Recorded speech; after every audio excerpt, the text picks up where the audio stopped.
భగవంతుడితో ఒక స్నేహపరమైనటువంటి అనుబంధాన్ని పెంచుకోవడమే సఖ్యం అంటారండి.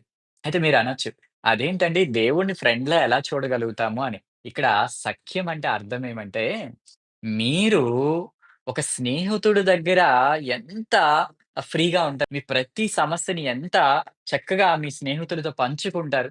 మీరు చేసే తప్పులు చెప్తారు. మీరు పొందినటువంటి మంచిని చెప్తారు. మీ నష్టాన్ని, కష్టాన్ని, బాధని ప్రతీది కూడా మీ స్నేహితులతో ఎంత ఓపెన్‌గా చెప్పుకోగలుగుతారో, అట్లా భగవంతుడి దగ్గరికి వెళ్ళినప్పుడు, భగవంతునితో కూడా అంత ఓపెన్‌గా ఒక ఫ్రెండ్ దగ్గరికి వెళ్తే, ఎట్లాంటి దాపరికం లేకుండా మన సంతోషాన్ని, మన దుఃఖాన్ని ఎలా పంచుకుంటామో, అట్లా ప్రతి భావాన్ని కూడా భగవంతునితో పంచుకునే అంత సఖ్యత ఉండాలి. అది భక్తి అని చెప్పారండి. చాలామంది భగవంతుడి దగ్గరికి వెళ్లి ఏదో కోరికలు కోరామా, మనం తీసుకెళ్ళిన చిట్టా అంతా చదివేసామా, గుడికి వెళ్లి వచ్చేసామా చాలంతే. మరి నిన్ను నువ్వు సంస్కరించుకోవాలంటే, నీలోని లోపాలు, నీలో ఉండేటువంటి ఏవైతే నీ మానసిక, శారీరక సమస్యలున్నాయో అవి కూడా చెప్పాలి గదా! మరి నిజమైనటువంటి స్నేహభావంతో నువ్వు భగవంతుడితో ఈ భావాన్ని పంచుకుంటే, ఆయన కూడా నిన్ను ఒక స్నేహిత భావంతో చూసి, నీ జీవితంలో ఉండేటువంటి ఆ చెడు ప్రవర్తనలు, చెడు భావాల్ని అవి తీసేసి నీకు మంచి దారి చూపిస్తాడు గదా! ఈ విధంగా